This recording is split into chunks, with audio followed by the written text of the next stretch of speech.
Olá, terceira fase. Vamos dar início aqui a mais uma unidade. Hoje nós vamos começar com as grandes navegações e trabalharemos a seguinte habilidade, que é compreender as lutas, guerras e revoluções que permearam os processos de formação dos Estados nacionais em diferentes regiões do mundo e as ações políticas, econômicas e culturais que favoreceram a expansão territorial e formação dos impérios coloniais de alguns desses estados. Vamos também observar e analisar as especificidades econômicas, políticas, religiosas e culturais dos diferentes processos de colonização de regiões do mundo ao longo da história, com destaque para a história do Brasil. Hoje nós vamos focar, sim, na história do Brasil por causa das grandes navegações, né? Pedro Álvares Cabral chegou ao nosso país. Mas vamos lá. E compreender o intuito e a necessidade de se buscar, né, a expansão marítimo comercial e difundir as grandes navegações apoiadas e financiadas pelos reis, né? Em especial, primeiramente, o pioneirismo português e depois o pioneirismo espanhol, ou seja, pioneiro é quem inicia, quem começa. Então, como vimos no capítulo anterior, a Idade Moderna foi uma época de profundas transformações. Nesse período, por meio das grandes navegações, os europeus entraram em contato com outros povos e culturas e também ampliaram seus conhecimentos geográficos.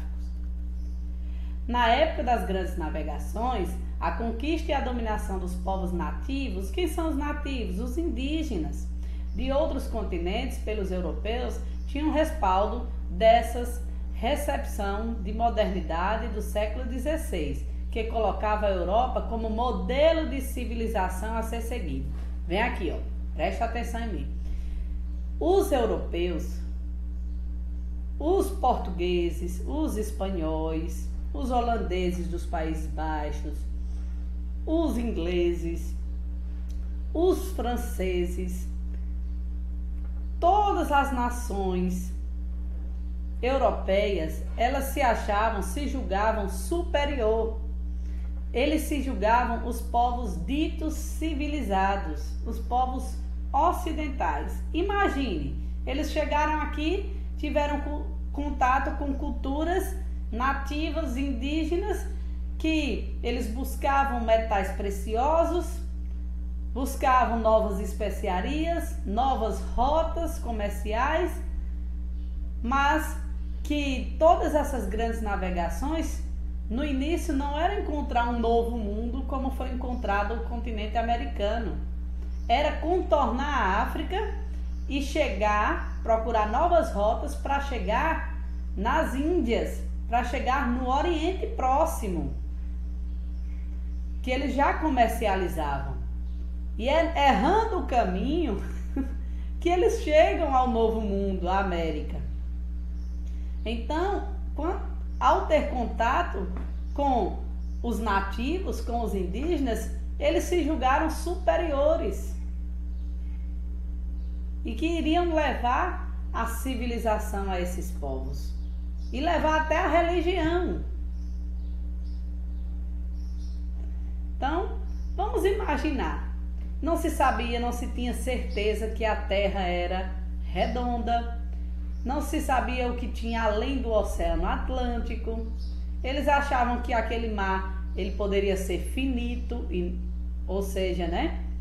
Eles poderiam cair também em um abismo. Existiam várias teorias em relação de que a Terra não era redonda também. Então, o medo do mundo desconhecido, o medo do mar, eles tinham uma posição privilegiada, principalmente Portugal, com saída para o mar. A época das grandes navegações, os europeus tiveram de enfrentar muitos perigos nos mares. As suas técnicas de navegação ainda eram rudimentares, eram simples, simplórias. Os equipamentos de navegação nós vamos ver quais eram, como bússola, astrolábio, entre outros, quadrante. Então tudo era assustador. O medo do desconhecido era assustador. Eles acreditavam que os oceanos eram habitados por peixes gigantes, dragões e outros monstros marinhos e temiam ser devorados por esses seres imaginários.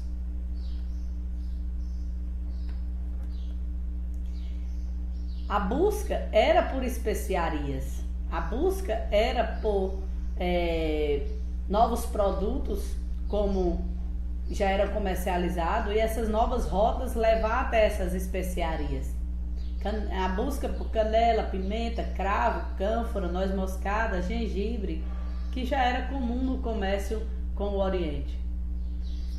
Os equipamentos de navegação, né, o principal aqui, a embarcação era a caravela, para ter um norte, né, era a bússola, o astrolábio, a balestilha, o quadrante.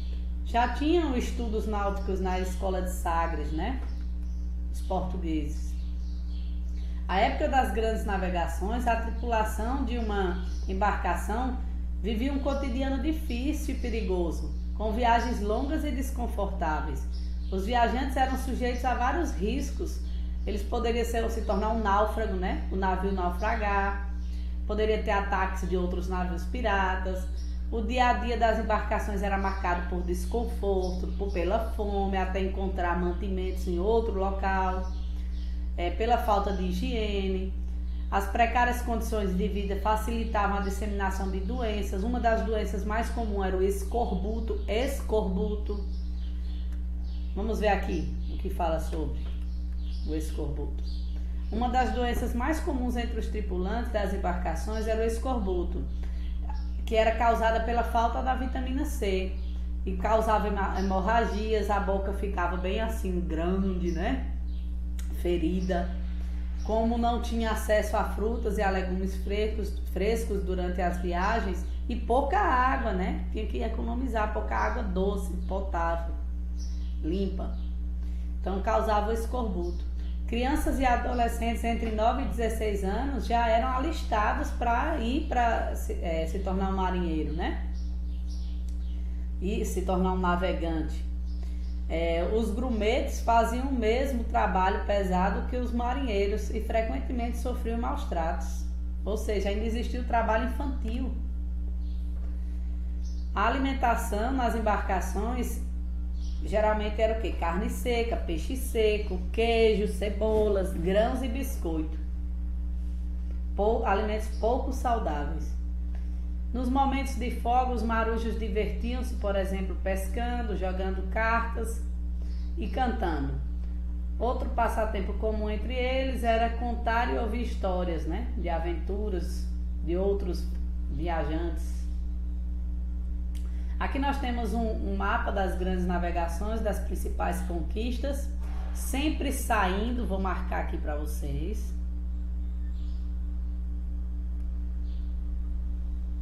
Nós temos aqui os países pioneiros, ó. Portugal, saindo de Lisboa.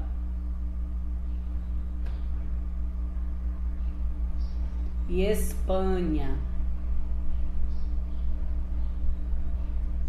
saindo de Palos. Aqui nós temos as principais ilhas, Ilha de Açores, Ilha da Madeira, que é onde eles já comercializavam com os africanos, e a principal conquista, uma das primeiras dos portugueses, que é a conquista de Ceuta, na África. Também dominaram o Cabo Bojador, o Cabo Verde, e nós tivemos aqui, ó, a Espanha em 1492, ó. Segue aqui para a América Central e chega à América, o novo continente, né? Cristóvão Colombo.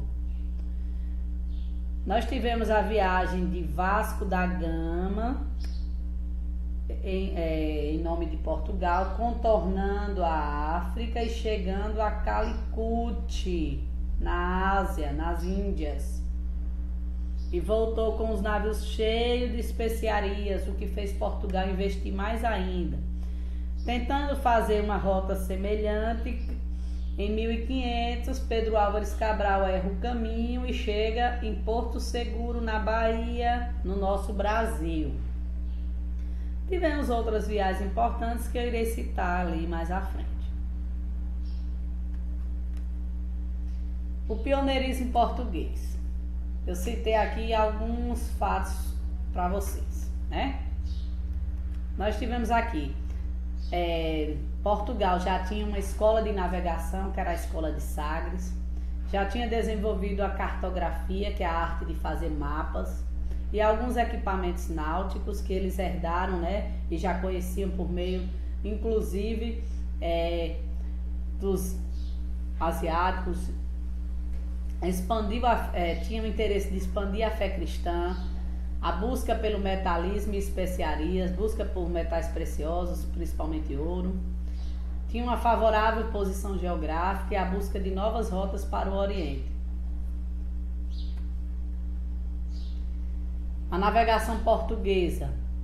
As grandes conquistas foram: em 1415, a conquista de Ceuta, na África; em 1434, o Cabo Bojador, na África; em 1488, Bartolomeu Dias, o Cabo das Tormentas, ou chamado também Cabo da Boa Esperança; em 1498, a principal, né, viagem aí de Vasco da Gama, que conseguiu contornar o continente africano e chegar em Calicut, nas Índias, e trazer navios cheios de especiarias. E em 1500, Cabral chega ao Brasil. Essas foram as grandes conquistas do pioneirismo português, de Portugal.